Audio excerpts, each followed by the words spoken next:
दोस्तों, आज की इस वीडियो में हम एक ऐसी महारानी के बारे में चर्चा करेंगे जो मात्र 8 साल में बहू बनी थी और शादी के कुछ सालों के बाद ही उन्होंने यह ऐलान कर दिया था कि अगर जो उनके राज्य से डकैती को खत्म करेगा तो वह अपनी बेटी की शादी उससे करवा देंगे। आज की इस वीडियो में हम बात करें देवी अहिल्याबाई होलकर के बारे में, जिनका जन्म 31 मई 1725 को हुआ था। उनके पिता मनाकोजी शिंदे बीड जिले के तारानगर ग्राम के प्रमुख हुआ करते थे।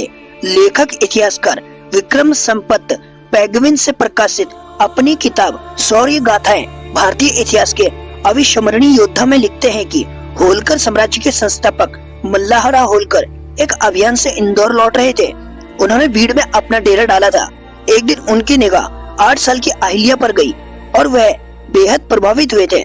जिसके बाद मल्लाहराव ने मनाकोजी शिंदे के सामने अपने 10 साल के बेटे खांडे राव से अहिल्या की शादी का प्रस्ताव रखा। मनाकोजी तुरंत तैयार हो गए। अहिल्याबाई होलकर की 2 संतानें हुई थी, बेटा मालेराव और बेटी मुक्ताबाई। 1754 में कुम्हेर किले की लड़ाई के दौरान खांडे राव की मृत्यु हो गई। खांडे राव ने अहिल्याबाई समेत 10 महिलाओं से शादी की थी और निधन के बाद अहिल्या को छोड़कर सब उनके साथ सती हो गई। ससुर मल्लाहराव ने किसी तरह अहिल्या को सती होने से रोक लिया था। 20 मई 1766 को मल्लाहराव होलकर का निधन हो गया। ससुर के निधन के बाद अहिल्याबाई ने पेशवाओं के विरुद्ध बावजूद अपने बेटे मालेराव को गद्दी पर बैठाया। हालांकि उनकी मानसिक स्थिति ठीक नहीं थी। सत्ता संभालने के बाद साल भर में ही मालेराव का 22 साल की उम्र में निधन हो गया। संपत लिखते हैं कि बेटे के निधन के बाद दीवान गंगाधर यशवंत चंद्रचूड़ ने अहिल्याबाई को किसी रिश्तेदार के पुत्र को गोद लेने की सलाह दी। अहिल्याबाई ने खुद ही गद्दी संभालने का फैसला किया। विक्रम संपत लिखते हैं कि इकलौते बेटे के निधन के बाद अहिल्याबाई की सारी उम्मीदें बेटी मुक्ताबाई पर टिक गई। इसी बीच उनके राज्य में डकैतों ने आतंक मचा दिया। महारानी ने ऐलान किया कि जो डकैतों से निपटने में मदद करेगा उसके साथ अपनी बेटी का विवाह करेंगी। यशवंत राव फणसे नामक एक शख्स ने डकैतों का खात्मा किया। महारानी ने डकैतों को फांसी की सजा न देकर कर बटोरने का काम सौंप दिया और यशवंत राव से अपनी बेटी मुक्ताबाई का विवाह कर दिया। यशवंत राव और मुक्ताबाई का बेटा हुआ और उसका नाम नतीबा रखा गया।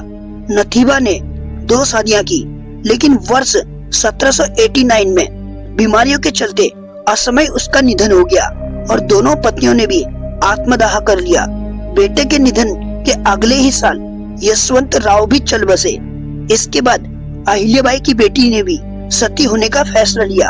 सर जॉन मैकलम लिखते हैं कि अहिल्याबाई बेटी की चिता के पास शांत खड़ी रही, लेकिन जैसे ही आग की लपटें निकली तो वह चीखने लगी। उनकी चीत्कार से आसपास के लोगों का हृदय कांप गया। यह शायद पहली बार था जब अहिल्याबाई को इस तरह वह रोते हुए देखा गया। इस घटना के बाद वह 3 दिनों तक अपने महल में बंद रही। न तो कुछ खाया और न ही पिया और न ही किसी से बातचीत की। महारानी अहिल्याबाई ने 1765 से 1795 के बीच करीब 30 साल तक होलकर साम्राज्य की गद्दी पर रही थी।